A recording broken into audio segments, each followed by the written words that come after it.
गर्मियों के दिन थे। शाम के समय एक बत्तख झील के पास ही पेड़ के नीचे अपने अंडे देने के लिए अच्छी जगह ढूंढ रही थी। उसने वहां पर 5 अंडे दिए। उसने देखा कि उसके 5 अंडों में से एक अंडा सबसे बहुत अलग था, जिसे देखकर वह परेशान रहने लगी। उसने अंडों से बच्चों के बाहर आने तक का इंतजार किया। फिर एक सुबह उसके 4 अंडों में से उसके 4 नन्हे बच्चे बाहर आ गए। वो सभी बहुत सुंदर और प्यारे थे, लेकिन उसके 5वें अंडे से अभी तक बच्चा बाहर नहीं आया था। बत्तख ने कहा कि ये 5वां अंडे का बच्चा सबसे सुंदर होगा, तभी वह बाहर आने में इतना समय लगा रहा है। एक सुबह 5वां अंडा भी फूट गया। उसमें से एक बदसूरत बत्तख का बच्चा निकला। बत्तख का यह बच्चा अपने बाकी चारों भाई बहनों से बहुत बड़ा और बदसूरत था। यह देखकर बत्तख माँ बहुत उदास हो गई। उसे उम्मीद थी कि शायद कुछ दिनों बाद वह खूबसूरत हो जाएगा।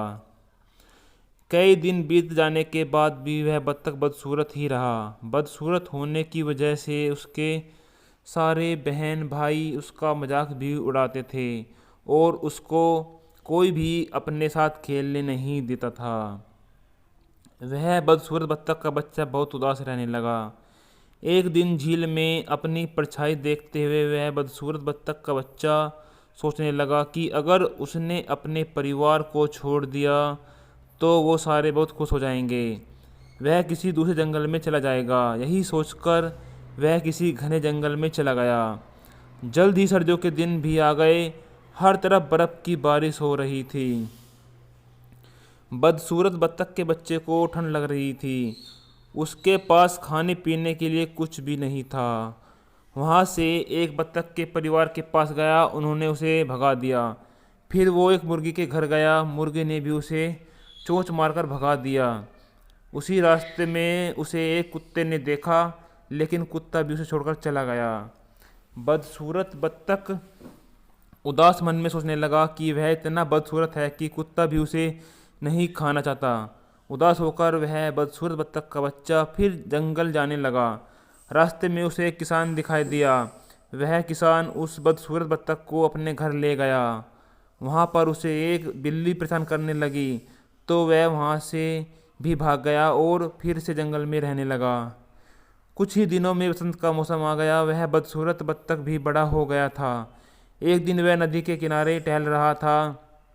वहाँ पर उसने एक सुंदर राजहंसी को देखा, जिससे उसे प्यार हो गया। लेकिन फिर उसे लगा कि वह एक बदसूरत बत्तख है, इसलिए उसे राजहंसी कभी नहीं मिलेगी। शर्म से उसने अपना सर झुका लिया। तभी उसने नदी के पानी में देखा। तभी उसने पानी में अपनी परछाई को देखा और वह हैरान रह गया। उसने देखा कि वह बहुत बड़ा हो गया है और बहुत सुंदर राजहंस में बदल गया है। उसे यह एहसास हो गया कि वह एक हंस है। तभी वो अपनी बाकी के बत्तख भाई बहन से काफ़ी अलग था। जल्द ही वह उस बदसूरत बत्तख से राजहंस बने। उस हंस ने हंसनी से शादी कर ली और दोनों खुशी खुशी रहने लगे। कहानी से सीख: सही समय आने पर हर कोई अपनी सही पहचान कर सकता है, तभी वह अपने गुणों को पहचान कर अपने दुखों को दूर करता है। तो दोस्तों, आज की ये कहानी आपको कैसी लगी, आप हमें कमेंट में ज़रूर बताइएगा। और दोस्तों, जाने से पहले आप इस वीडियो को लाइक और अपने दोस्तों के साथ शेयर जरूर कीजिएगा। वीडियो देखने के लिए दोस्तों आपका बहुत बहुत धन्यवाद।